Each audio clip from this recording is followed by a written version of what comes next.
Today I should like to add a few remarks to what I started to say in the last lecture. Since our friends wish it, I shall, today and tomorrow, endeavor to penetrate more deeply into this matter. But so that we may understand and not misunderstand one another, when I start to illuminate the subject more from the spiritual side, as is the intention, I must first of all lay the foundation. For if we cannot take into account certain circumstances now prevailing on the physical plane, and also the times during which these circumstances were being prepared, then it is not possible to enter into the more spiritual aspects. You know that it is not a question of taking sides or of sympathies or antipathies, but of displaying certain conditions and relationships which, so I have heard, some people wish to know in order to help them understand today's difficult times. So today, in so far as time allows, I shall give a few more introductory explanations. To start with, it must become clear to us that everything that happens externally on the physical plane is dependent on the underlying spiritual forces and powers. But it is difficult to get to know precisely and concretely the manner in which these spiritual forces and powers work. For the incursions of the spiritual world into the physical plane are more obvious in some places than in others. I have often pointed out here that there are, in a certain way, lines of connection via the most varied intermediate links between the external world and the secret brotherhoods, and onward from the secret brotherhoods to the spiritual world. To understand this rightly, it is necessary to take into account that wherever human beings work with the help of spiritually effective forces, whether with good or evil intent, they have to reckon with long stretches of time.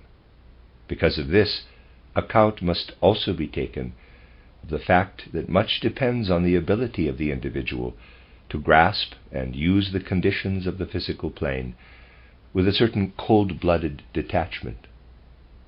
This is particularly required when existing spiritual streams are to be used in order to achieve something. During the course of my description, you will doubtless see whether something is striven for or achieved with good or bad intent. One characteristic of those who make use of spiritual forces is that very frequently, not always, but very frequently, they have reasons for not wishing to appear on the stage of the physical plane. Instead, they make use of intermediaries, through whom certain plans can be realized. Often these things have to be done in such a way that others do not notice what is going on. I have already pointed out a number of times that people are, in a way, inattentive. They do not like looking closely at what is going on. Many of those who work with certain occult connections in order to bring something about in the world make use of this fact. Those of us who see the world, not in the usual way, but with free and open eyes, will know that there are people who can be influenced by those who want to make use of such means. Someone who is intent on influencing people, someone who, as an occultist, is not entirely scrupulous, can indeed gain power over people in this way. Let me start right at the beginning and take an example. You will find that starting at the beginning will lead us to an understanding of more profound aspects later. In the year 1889, Count Richard von Pfeil, who had lived in St. Petersburg and knew it quite well, wrote the following lines about the reigning Tsar of Russia. Quote, "The overall impression I gained of Tsar Alexander III confirmed what I had long suspected, that those around him were purposely keeping him in a state of deep mistrust toward Germany, and that this mistrust was now so firmly rooted in him that a change could hardly be expected.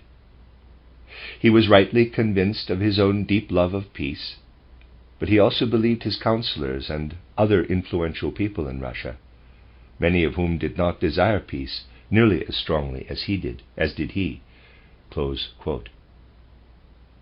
Here, in a most prominent position, You have an individual of whom it must be said, he can be influenced by those who approach him for that purpose, yet who do not want to show themselves by stepping into the foreground. What does someone do who knows about certain connections arising out of the impulses of the fifth post-Atlantean period, and wants to make use of them for his own ends or those of some group? He aspires to approach such a person by awakening the impression that nothing is further from his mind than the desire to influence him, so that no one will notice that he does indeed desire to gain influence.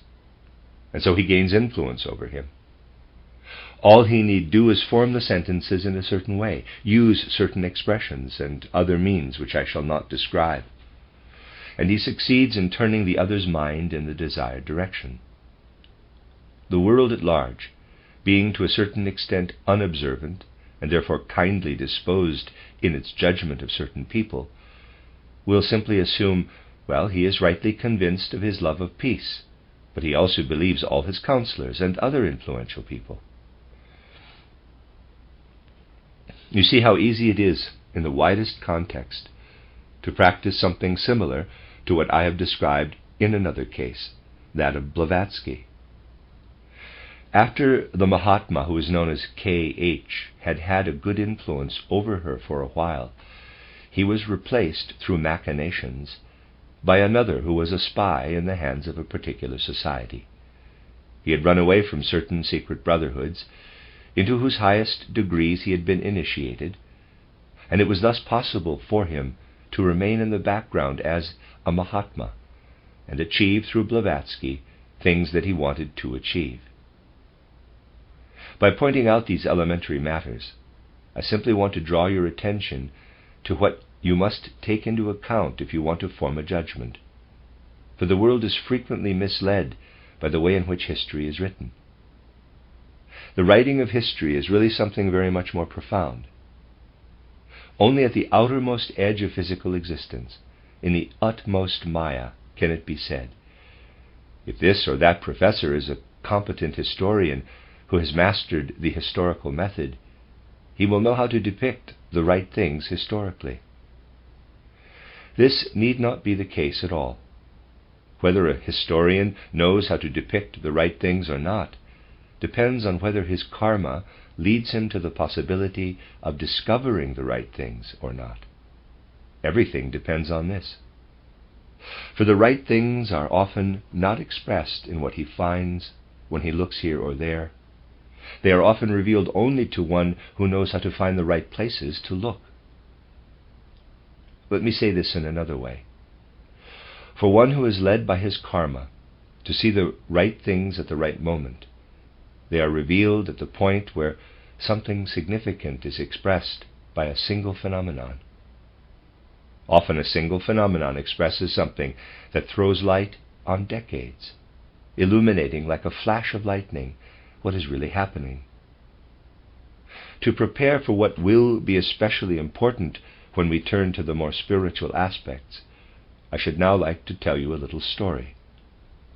There was in Vienna a physician who even in the 80s of the last century was practicing analytical psychology, psychoanalysis, though not to the exaggerated extent that has since become fashionable through the theories of Freud.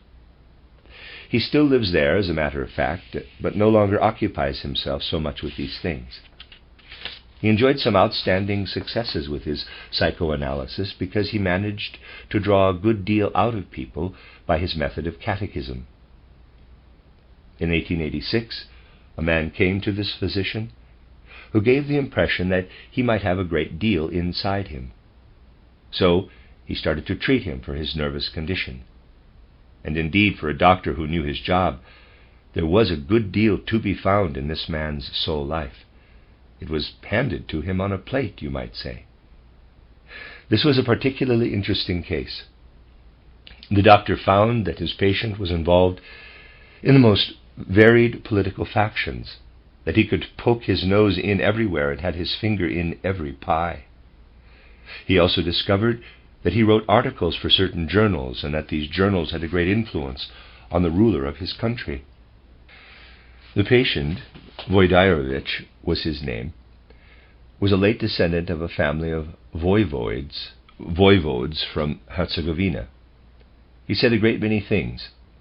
Amongst much else, he knew all about the interconnections in the net spun from Russia in the 70s in Herzegovina and Bosnia before the beginning of the Russo-Turkish War. Under normal conditions, people do not usually give away such secrets, but under the hands of a psychoanalyst, things come out which would otherwise remain hidden. After a number of sessions, it became clear that he had also been involved when, before the declaration of war, King Milan and Nikita had resisted Turkey at the end of the 70s, and the uprisings in Bosnia and Herzegovina had been arranged. The motive for declaring war on Turkey had been given to Nikita and Milan by sources in Russia. And yet, outwardly, it was said, the people of the Balkans had been roused by the bad treatment given them by Turkey. This is not to deny that such treatment did occur. I am only relating the connections, and in this respect we must realize that causes often lie, or are made far longer ago than is suspected. Something else was revealed by Voidarovich, something that prompted the doctor to seek an interview with an appropriate authority in Vienna. For even though it was only a matter of disconnected sentences, nevertheless the doctor, an intelligent man, was able to deduce a great deal. He learned from Voidarovich that the Russian ambassador was in Vienna and was on his way to St. Petersburg, and not to Constantinople, as the papers were saying.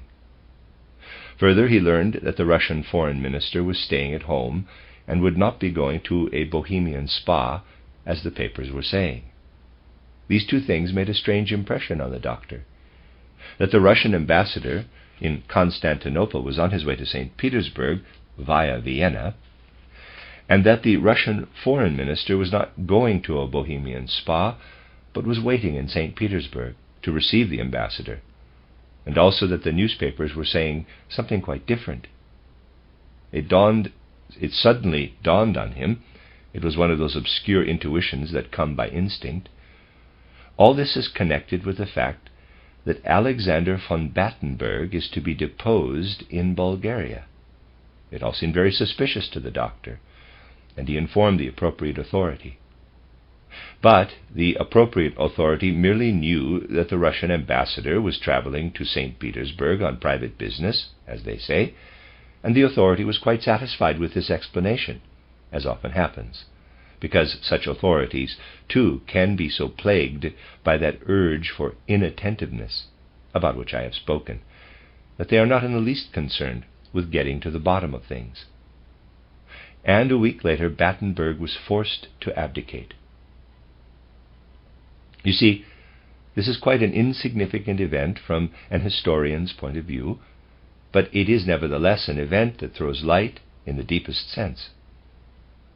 And if it had not happened, in quotes, by chance, as is so easily said, that the doctor wormed these things out of Voidarovich by psychoanalysis, it would never have come to light.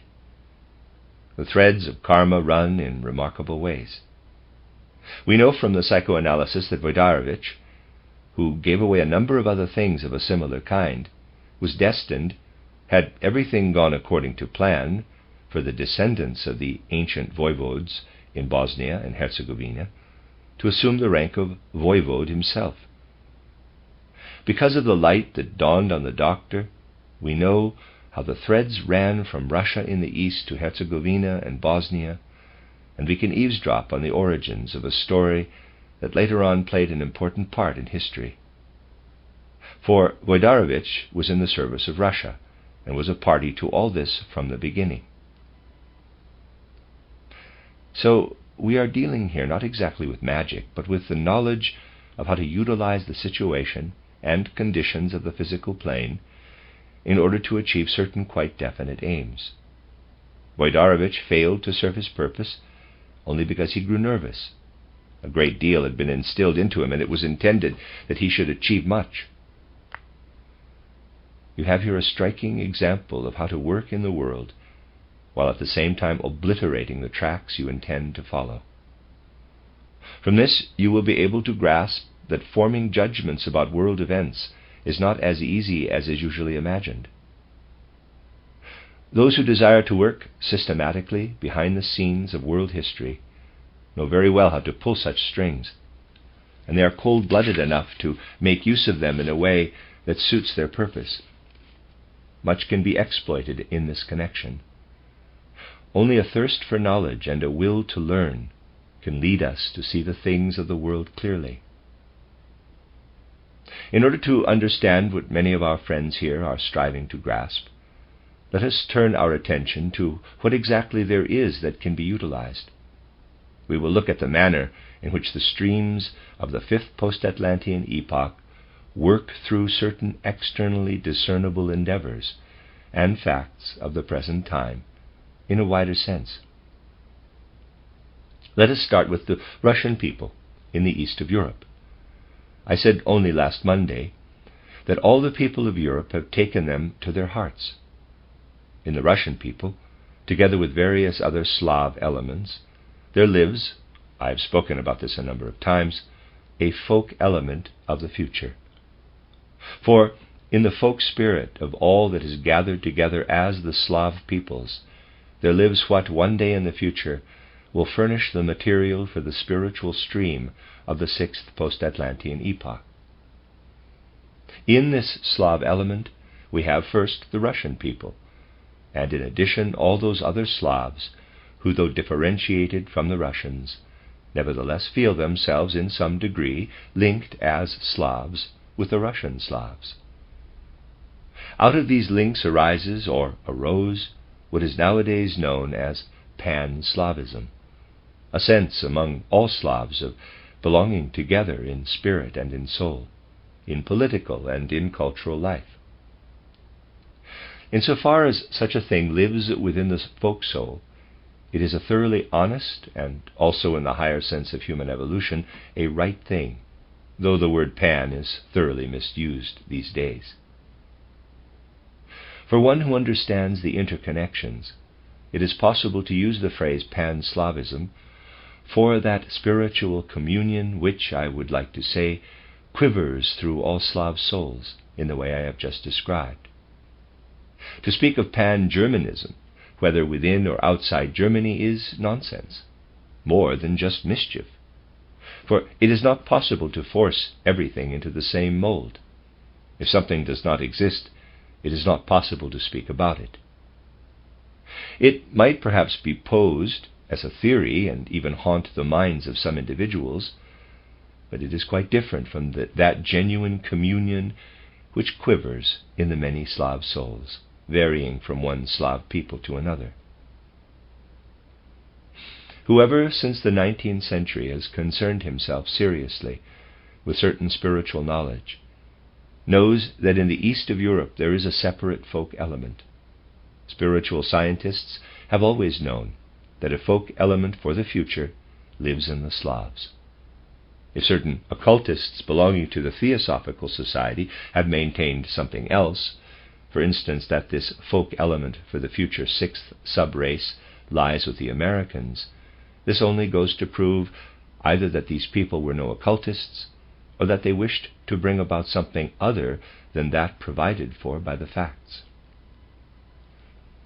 So we must reckon with the fact that there is in the East an element which bears a certain future within it, that emerges as though out of the blood, an element that today is still basically naive and does not know itself, yet prophetically and instinctively contains within itself something which will one day evolve from it. It is often present in dreams.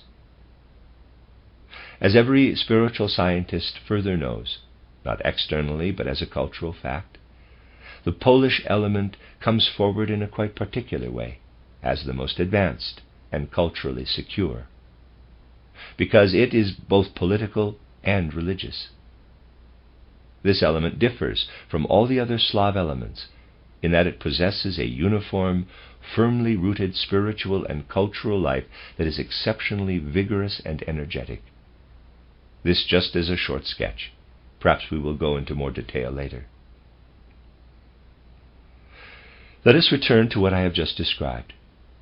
In contrast to what I characterized just now, there is the spiritual and cultural life of the British people, which is equally well known to the spiritual scientist in its deeper significance. I mean the kind of cultural life as it appears before the world in British institutions and the life of the British people. This element is, above all, extremely political in character. Its tendency is supremely political. One consequence emerging from it is the political thinking that is so much admired by the rest of the world. In a certain way, the most advanced and free kind of political thinking. Wherever in the world efforts have been made to set up political institutions in which freedom can live, freedom in the sense we have come to understand it since the end of the 18th and the beginning of the 19th century, there ideas have been borrowed from British thinking. The French Revolution at the end of the 18th century was more a matter of feeling, of passionate impulsiveness, but the thoughts it contained had been brought over from British thinking. The manner in which political concepts are formed, the manner in which political bodies are structured, the manner in which the will of the people is led within political organizations that are as free as possible so that it can work from all sides, all this is expressed in British political thinking in accordance with its original tendencies. That is why so many new states in the 19th century imitated British institutions. In many places, efforts were made to take over the British way of parliamentary life and parliamentary institutions, for in this connection British thinking is the teacher of modern times.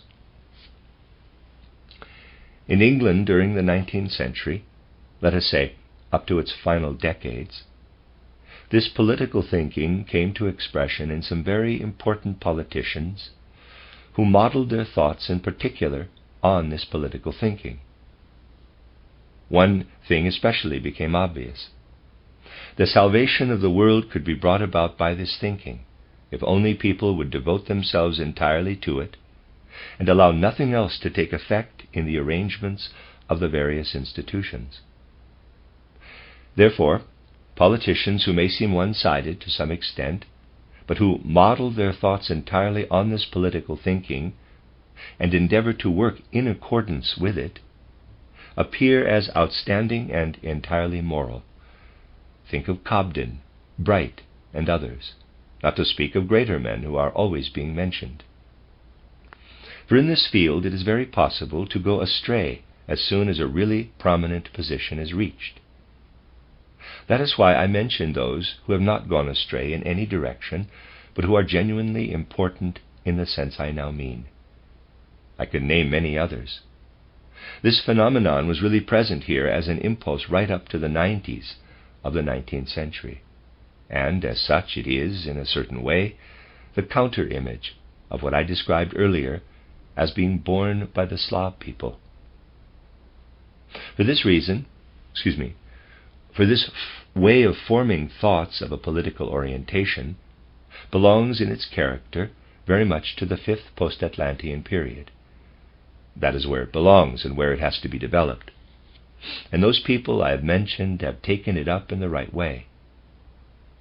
On the other hand, we have something that is made visible through good sense, intelligence, and political morality.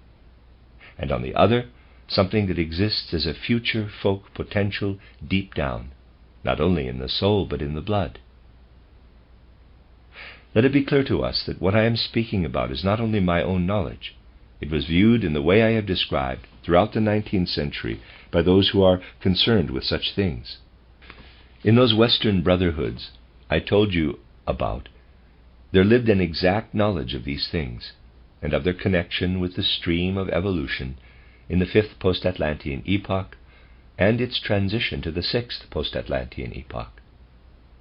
And in some individuals there was the will, we have yet to see whether for good or bad, to make use of the forces concerned. For these are indeed forces. On the one hand, the talent to think in that way, and on the other, a folk element for the future.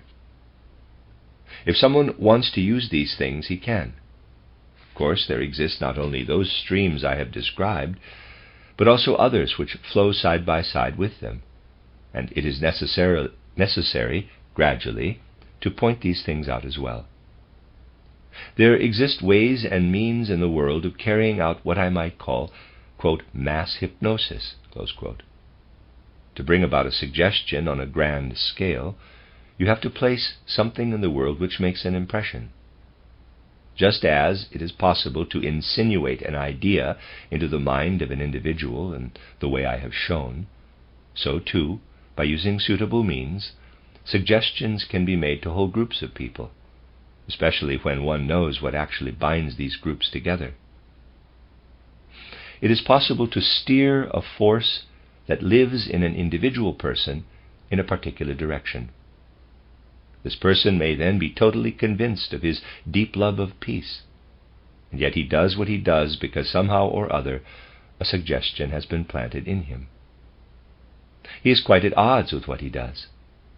In the same way, with the right knowledge, similar things can be done to whole groups. It is merely a matter of selecting the appropriate means. You take a force that lives but has no particular direction, such as the force living in certain Slav races, and by suggestion on a grand scale you nudge it into a definite direction. There is a suggestion on a grand scale which has worked, is still working, and will continue to work in a marvelous manner, the so-called, quote, Testament of Peter the Great, close quote. You know the history of Peter the Great. You know how he was at pains to introduce Western life into Russia. There is no need for me to describe it, since you can read it up in any encyclopedia. I have no intention of recounting external history, nor of developing sympathy in any one direction. I shall merely point in the simplest way to certain facts. Much of what is said of Peter the Great is true, but it is not true that he composed that testament. The testament is a forgery. It did not come from him, but emerged at a certain point, in the way such things do emerge, out of all sorts of underground goings-on. It was thrown in amongst human evolution. Suddenly it was there. It has nothing to do with Peter the Great, but a great deal to do with certain underground currents. It is very convincing, for it vindicates the future of Russia. I say Russia, not the Slav people. By stating that Russia must extend her boundaries over the Balkan states and Constantinople, across the Dardanelles, and so forth. All this is contained in the testament of Peter the Great. It is easy to be so moved by this testament that one says, this is no bungling effort. It has been given to the world by a grand gesture of genius. I still sometimes recall the impression made by the Testament of Peter the Great during a course I had to give, when I studied it with individual students in order to demonstrate the implications of the separate paragraphs and their influence on the cultural development of Europe. Those who desire to work in this way are always concerned not to stimulate just one stream, but to make sure that one stream is always crossed by another, so that they influence each other in some way. Not much is achieved by simply running straight ahead with a single stream. It is necessary sometimes to throw a sidelight on this stream so that certain things become confused, so that certain tracks are covered up, and other things are lost in an impenetrable thicket. This is very important. Thus it comes about that certain secret streams, which have set themselves some task or other, also set about achieving the exact opposite. These opposing tasks have the effect of obliterating all tracks. I could point to a place in Europe where so-called Freemasonry, so-called secret societies, had a great influence at a certain time, when significant things were going on. Certain people were acting under the suggestive influence of certain Masonic societies with an occult background. It was then necessary to obliterate the tracks at this point. So a certain Jesuit influence was brought to play, so that the Masonic and Jesuit influences met. For there are higher instances, in quotes, empires, which can quite well make use of both Masons and Jesuits in order to achieve what they want to achieve through the collaboration of the two. Do not believe that there can be no individuals who are both Jesuit and Freemason. They have progressed beyond the point of working in one direction only. They know that it is necessary to tackle situations from various sides in order to push matters in a particular direction. I say this in order to point out certain connections in an elementary way. Peter the Great, let us return to him once more, introduced Western civilization into Russia. Many genuine Slav souls bear a deep hate for all the Western elements that Peter the Great brought to Russia. They have a deep antipathy against it all. This has grown particularly strong during the war, but it has always been present. On the other hand, there is the testament of Peter the Great, which is not really his, but which somehow made its appearance, and which is suitable for making use, by means of suggestion, not of individuals, but of whole masses of Slav connections. Those masses in whom lives that antipathy toward the West, those masses in whom lives that antipathy toward the West that is symbolized by the name Peter the Great. So here we have two things at the same time, in a way amounting, I must say, to historical genius. Sympathy with the testament of Peter the Great, and antipathy toward everything Western. They work beautifully, all muddled up together, so mingled, in fact, that their working can become extremely effective. And with this I point to another side of this stream in the East. I shall show, as we continue, how after years of preparation, use can be made of such a stream from a definite moment onward. Then there is one stream into which, as it were, two tributaries have been made to flow. As I said at the beginning, account has been taken of long passages of time. Once a stream has been brought to the point of being effective, it can then be put to use. Now, let us prepare in yet another way.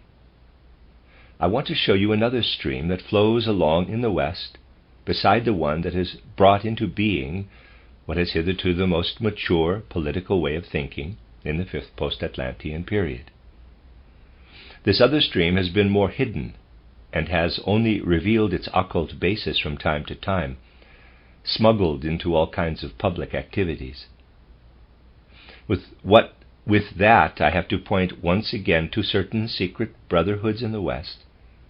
It is characteristic of these, more than anything else, that they have an exact knowledge of the kind of situations I have been describing, and can instruct their pupils how things are going for the fifth, for the sixth post-Atlantean period, and what kind of forces are at work. For instance, for the one, the element of intelligence, and for the other, the folk element. And they can show their pupils how such things can be used for one purpose or another. These occult streams, which live, as I have said, through the secret brotherhoods, have, as one of their basic doctrines, the teaching that the English-speaking peoples are, for the fifth post-Atlantean epoch, what the Romans were for the fourth. This is a fundamental doctrine among these brotherhoods, and they say further that whatever happens, account must be taken first of the Latin element. This expresses itself in the various Latin cultures and peoples. I am not saying this myself, but am merely repeating what has always been taught in the brotherhoods, and is destined to be submerged further and further in the materialism of science, the materialism of life, and the materialism of religion. There is no need to take any trouble over these, for eventually they will disintegrate in the decadence into which they will fall. So, they say, their chief attention must be turned to ensuring that what they call the Latin race is in the process of total disintegration, that it is an element that is perishing. The task is to arrange and do everything in such a way that the Latin element will perish. This view goes so far as to say those forces which push the Latin element down the slippery slope must be absorbed into all political impulses, and also all spiritual and religious impulses. Of course, nothing of this must show outwardly. but support must be given to anything that helps to free the world of the Latin element. They say that just as at the end of the fourth post-Atlantean period everything was to be permeated with the Latin culture, so at the end of the fifth period the nature of everything must be filled with the culture that is to arise out of the English-speaking peoples. I am only speaking of the teachings of the secret brotherhoods, and of what can and indeed does ensue from them. In addition, it has always been taught that just as the Germanic British element, as they call it, opposed the Latin, so will the Slav element come to oppose the English element. But that is the way of the world. Only now there is a 90-degree change of direction, whereas the Latin element found its impulse in the north. Now the impulse strives from east to west. We must realize that such things flow into much that is printed, much that is read by the general public, and into whatever else seeps into human social life. There are ways and means of bringing this about unnoticed, as I have described. For just imagine if this were to become known in certain quarters. It is, of course, unthinkable. It is just that things are expressed differently. It is a matter of exercising influence by means of suggestion. You can do one thing and say another. You can say something different from what you are doing. And you can often do something that seems to be the opposite of what is supposed to happen and of what you are really doing. You may look upon what I have been sketching for you as some kind of spiritual atmosphere.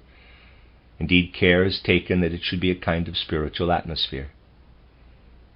You might read something quite innocuous, but between the lines, this concept between the lines can be something perfectly concrete, you find yourself reading something quite different as well. You learn something quite different and find you are looking at something quite different. So, now people are immersed in this atmosphere and their thoughts form themselves accordingly. The thoughts of even the most intelligent people sometimes take on quite bizarre forms. Thus, in order to judge the way other people think, it is not enough to develop that naive enthusiasm of inattentive people of which I have often spoken during these lectures. Attention has to be paid to the kind of atmosphere in which people are living. This is perfectly real and is not that nebulous, abstract something which many people call the influence of the environment. Eucken, for instance, speaks of the influence of the environment without noticing that he is saying, on the one hand, the environment creates the person, and on the other hand, the environment is created by people, which is equivalent to saying, I want to lift myself up by my own pigtail. The way to look at what is termed the environment in which people are immersed is to realize that this environment emerges in a definite way from certain spiritual streams. It is not the nebulous something that many people consider it to be. Let us look at a case in point. You will have to forgive me, but I did say last Monday that I would not be able to make matters easy for you. We cannot avoid going into certain details, and you will understand the connection tomorrow. I want to read to you some passages from a letter written in the middle of April 1914 by Mitrofanov, a history teacher in St. Petersburg, to a German who had been his teacher and with whom he had remained friends. Imagine this Mitrofanov, immersed in the various streams. In April 1914, he writes a letter that contains the following passages. Quote, Aversion toward the Germans is felt in every soul and expressed by every mouth, and it seems to me there has rarely been such unanimity of public opinion. Close quote. The following is a particularly interesting passage. Please pay particular attention to this passage, but not because of the name it mentions. It is possible to feel sympathy or antipathy with regard to this personality. I simply want to draw your attention to the formal content living in this passage. Quote, It was perhaps Bismarck's greatest political mistake that he did not want to be more Russian than those Russian diplomats, who from weakness and lack of understanding meanly surrendered the interests of their country during the Congress. Close quote. What a marvelous expectation. This man reproaches Bismarck for not having been more Russian than the Russian statesmen who attended the Berlin Congress. That is why it is necessary to hate the compatriots of Bismarck. Whatever you may think of it, this sentence is certainly most original. And because the good professor of St. Petersburg indulges in thoughts of this kind, he can also write the following. Longer quote, and quote, as a reaction against the Triple Alliance that had come about in Central Europe, the Double Alliance was formed, which meant that Russia was associated with a vengeful France instead of the Triple Alliance. For Russia, the Balkan question is no guerre de luxe, no adventurous dream of the Slavophiles. Its solution is without doubt an economic and political necessity. The Russian budget is based on export. If her balance of payments becomes negative, the Russian treasury will be bankrupt, because it will be incapable of paying the interest on its enormous foreign debts. And 2/3 of these exports pass through the southern ports and the 2 Turkish straits. If these outlets are blocked, Russian trade will falter, and the economic consequences of such a blockade would be incalculable. The last Italo-Turkish war showed this clearly.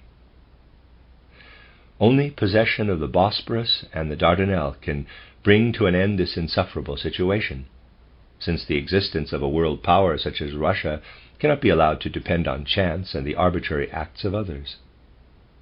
On the other hand, Russia cannot possibly behave with total indifference toward the fate of the southern Slavs of the Balkan Peninsula.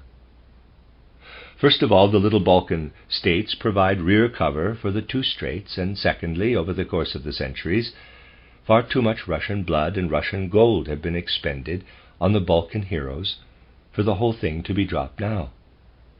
Such an act would constitute moral and political suicide for any Russian government. Close quote. Steiner continues, connect this, please, with the various remarks I have made about the Slav Welfare Committee. Too much Russian gold has been expended. Mitrofanov continues, quote, one must, of course, not exaggerate the significance of Pan-Slavism and its ideals. But it does exist, and it is doubtless quite vigorous. The demonstrations of the Slavophiles in 1913 on the streets of so many Russian towns, in which even elements of the opposition participated, provide a clear demonstration of this. Close quote. Steiner again. This letter of April 1914 then gives the following summary. Longer quote. Once more, the urge to go south is a historical, political, and economic necessity, and whatever foreign power opposes this urge is eo ipso an enemy power. For some time, the Triple Alliance has been single-mindedly set upon this course toward war. In Austria, the urge to go south is also seen as an historical necessity, and the Austrians are just as right from their point of view as are the Russians from theirs.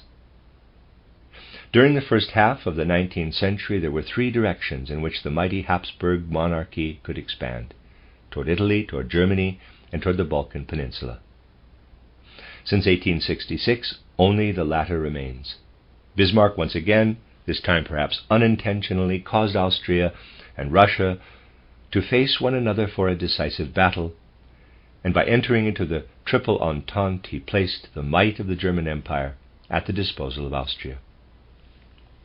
Austria, of course, took advantage of this, everywhere and at every opportunity, if it was a matter of the Balkans.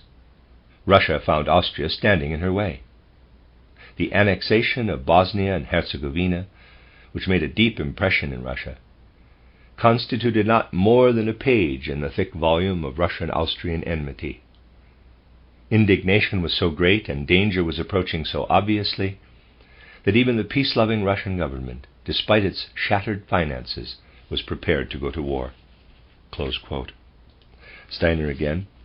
He means in 1908.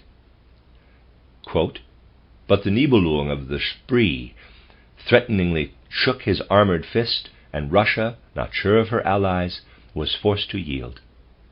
In the year 1913, the realization of the Slavo-Russian ideal at last seemed almost within reach. The Turks were hit on the head, the victorious southern Slavs pressed forward to Salonika and Constantinople. One small push and the matter was settled. Close quote. This letter is really interesting, for it points to a number of remarkable matters. For instance, the writer gets all excited about the following. Quote, "The workshops of Essen sent their cannon to the Turkish artillery. They were not up to the standard of the Kreutzat guns, but nevertheless were very well made.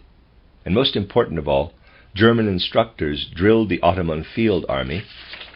It has now become close to the Russians, April 1914, that if everything remains as it is at present, the road to Constantinople lies through Berlin. Vienna is merely a secondary question." Close quote. Steiner continues, April 1914. A number of other things are said which demonstrate clearly that in this head there is a dream of what is to happen soon. Whether the head in question imagined that the time was so close is another question. But this head, together with its body and limbs, of course, now set out to visit its teacher in Berlin. They spoke about many things together, and I intend to tell you about a number of these. The professor of history said, quote, "If you do not leave Constantinople to us, war will be inevitable." Close quote, Steiner again. He repeated over and over again, it goes without saying that the Germans will remain God's choice of teacher for the Russian people, and that we only have to keep the peace, that the Germans only have to keep the peace, in order to conquer by means of spiritual inner superiority. But do not believe that you can conquer us. On my estate in Saratov, I own a house in which my ancestors have lived for centuries, but I would set it on fire with my own hands before allowing German soldiers to be quartered there. We could get on rather well together if we were to share Austria between us, so that German Austria became part of the German Empire, while the other part of Austria was taken over by Russia. This is in June 1914. We could show in a number of ways how thought forms come into being in a particular environment. Quite a bit has taken place recently that could astonish us. Where social forms are more autocratic, things that happen tend to emanate from single sources, whereas in other situations they arise more out of popular streams. Never generalize, for in one place it is like this and in another like that. We could ask, for instance, what is the basis for this peculiar puzzling behavior by a country like Romania? I am not speaking of the incident that gave the final push, but of the stream out of which it arose. But I do not want to give what is nowadays usually called an historical explanation, for the type of history that has been coming into being since the 19th century and has now entered the 20th is not worth a snap of the fingers. A true science of history has to proceed symptomatically. It has to show the different situations which are suddenly illuminated as if by lightning. I should like to point out one such lightning illumination. Those who are knowledgeable in the field know that much that has gone on in Romania recently has been puzzling. This is connected with the fact that in the whole of the East a certain circumstance has been reckoned with that has dominated very many people like a suggestive idea. I do not want to characterize this by means of impressions. Instead, I shall merely tell you certain remarks made, I do not want to be vague, by the Minister of Interior Affairs. Take Ionescu in 1913 to a certain Mr. Redlich. He said, almost word for word, that in his opinion the monarchy of Austria-Hungary would not exist beyond the death of Franz Josef, and he would surely die soon. It would then be a matter of dividing this monarchy into constituent parts. This was a firmly rooted opinion, and in accordance with it, people's thoughts tended to go in one particular direction. It was another of those widespread suggestive ideas. An article written by a Russian asks what Russia can still expect from France, and sets forth reasons why Russia can no longer expect much from France with regard to her own plans, and why Russia must become the victim of France if things do not change.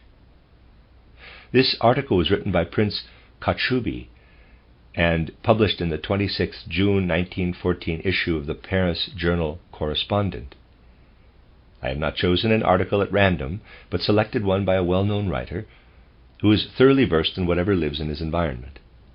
The author asks whether it would have been better for Russia not to rely any longer on her alliance with France, but instead to join forces with Germany once again.